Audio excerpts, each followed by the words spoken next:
വർണ്ണാഭമാർന്ന വസ്ത്രങ്ങളോ വലിയ ഉപകരണങ്ങളൊന്നുമില്ലാതെ ഈ സംസ്ഥാന സ്കൂൾ കലോത്സവത്തിൽ ഫസ്റ്റ് എ ഗ്രേഡ് നേടിയ ഒരു മിടുക്കിയുണ്ട്. ഈ ഇളം കാറ്റ് പോലെ മനോഹരമായി പാട്ടുപാടി ലൈറ്റ് മ്യൂസിക് പാടി ജനഹൃദയങ്ങൾ കീഴടക്കിയ ഒരു പാട്ടുകാരി, ഒരു കൊച്ചു പാട്ടുകാരി അൻമരിയ അല്ലേ? അൻമരിയ കലിപ്പിലാണോ? ഫസ്റ്റ് കിട്ടി അല്ലേ? ഇപ്പം എത്ര വർഷമായിട്ട് പഠിക്കുന്നുണ്ട് ഇത്?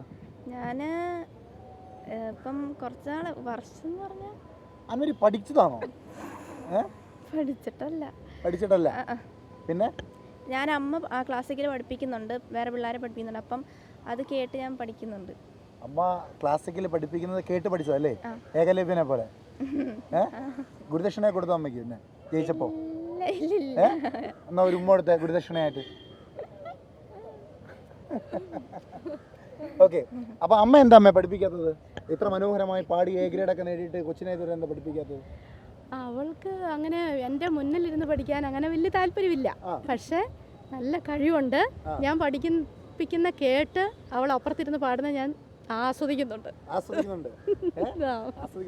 അപ്പോൾ ഇതിനൊക്കെ പിന്തുണയായിട്ട് ഒരു കൂട്ടുകാരി ഇവിടെ ഉണ്ട് അല്ലേ? എന്താ പേര്? പ്രസീത. അമ്മയുടെ പേര് ലീന. പ്രസീത അല്ലേ? അതെ. നിങ്ങളുടെ സൗഹൃദം എവിടെ നിന്ന് ആരംഭിച്ചത്? ഞങ്ങൾ പാലക്കാട് ചെമ്പൈ മ്യൂസിക് കോളേജിൽ നിന്നാണ് ഞങ്ങളുടെ സൗഹൃദം ആരംഭിക്കുന്നത്. ഓക്കെ, അപ്പോൾ അവരുടെ സൗഹൃദവും ഈ മാതൃത്വവും ഈ പ്രൈസും ഒക്കെ അല്ലേ സംഗീതത്താൽ ബന്ധപ്പെട്ടിരിക്കുന്നതാണ് അല്ലേ? അപ്പോൾ നമുക്ക് വേണ്ടി നമ്മുടെ പ്രേക്ഷകർക്ക് വേണ്ടി ഒരു പാട്ട്, M5 ന്യൂസിൻ്റെ പ്രേക്ഷകർക്ക് വേണ്ടിയിട്ട് ആ സമ്മാനം നേടിയ പാട്ടൊന്ന് പാടാം. റെഡി? പൂവുകൾ മൂടുമീ ആശ്രമവാടിയിൽ ഏകയാമോരിതൾ താരുപോലെ, പൂവുകൾ മൂടുമീ ആശ്രമവാടിയിൽ ഏകയാമോരിതൾ താരുപോലെ, സുഖമുള്ള നോവുകൾ കവിതയായി തൂവുമീ മഴയുടെ പാട്ടിലൂടൊഴുകി വന്നു, സുഖമുള്ള നോവുകൾ കവിതയായി തൂവുമീ മഴയുടെ പാട്ടിലൂടൊഴുകി വന്നു, നിദ്രാവിവശയായി കാത്തിരുന്നു നിലാമഴയുടെ രാഗവിഭഞ്ജിക മീട്ടുവാൻ ആരൊരാൾ ചാരെ വന്നു, തരളിത ഭാവങ്ങൾ താമരയല്ലിപ്പോൾ ആരെയോ ഏറെ നാൾ കാത്തിരുന്നു, നിലാമഴയുടെ രാഗവിഭഞ്ജിക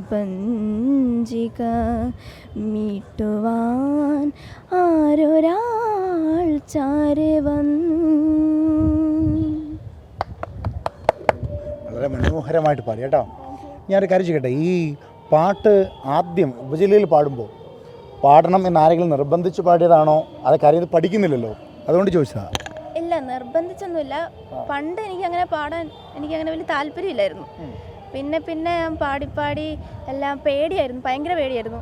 ആ പേടിയെല്ലാം മാറ്റി പിന്നെ ഉപജില്ലയിൽ ഇപ്പോൾ വന്നപ്പോഴും പേടിയൊക്കെ ഉണ്ടായിരുന്നു, എന്നാലും പാടി. പേടിയൊക്കെ ഉണ്ടെന്നാലും പാടി. ഈ ജില്ലയിൽ ഫസ്റ്റ് കിട്ടിയപ്പോൾ അമ്മ, ഉപജില്ലയിലും ജില്ലയിലൊക്കെ ഫസ്റ്റ് കിട്ടിയപ്പോൾ അമ്മ എന്ത് പറഞ്ഞു? അമ്മ കരഞ്ഞു, പിന്നെ കെട്ടിപ്പിടിച്ച് അമ്മ വന്നു. ഓഹോ, അപ്പോൾ അമ്മ പഠിപ്പിക്കുന്നില്ലെങ്കിലും ഈ പറയുന്ന പോലുള്ള ഇല്ലേ നേട്ടങ്ങൾ കിട്ടുമ്പോൾ ഒത്തിരി സന്തോഷിക്കുന്നു. അച്ഛൻ ഗൾഫിലാണ്? അച്ഛൻ ഗൾഫിലാണ്. അപ്പോൾ അച്ഛനോട് വിളിച്ച് പറഞ്ഞോ? പറഞ്ഞു, പൈസ കിട്ടിയെന്നൊക്കെ പറഞ്ഞു. വലിയ സന്തോഷത്തിലാണ്. സന്തോഷം. ഓക്കെ, എന്തായാലും അവർ വലിയ സന്തോഷത്തിലാണ്. അവരുടെ സന്തോഷം പാട്ടുപോലെ നമ്മളിലേക്കും അവർ പകർന്നിരിക്കുന്നു. മനോഹരമായി പാടുന്ന ഒരു മകൾ, ആ മകളെ ഏകലവ്യനെ പോലെ അല്ലേ പഠിപ്പിച്ചുകൊണ്ടിരിക്കുന്ന ഒരു അമ്മ, ആ അമ്മയ്ക്ക് എല്ലാവിധത്തിലുള്ള പിന്താങ്ങലും നൽകുന്ന തിരുവനന്തപുരത്തുകാരിയായ അല്ലേ, തിരുവനന്തപുരത്തിൻ്റെ സ്വന്തം തിരുവനന്തപുരത്തു നിന്നുള്ളൊരു കൂട്ടുകാരി. അങ്ങനെ എല്ലാ തരത്തിലും സംഗീതമയമാണ് ഈ ബന്ധങ്ങൾക്കും ഈ സ്നേഹത്തിനും ഈ പാട്ടിനുമെല്ലാം.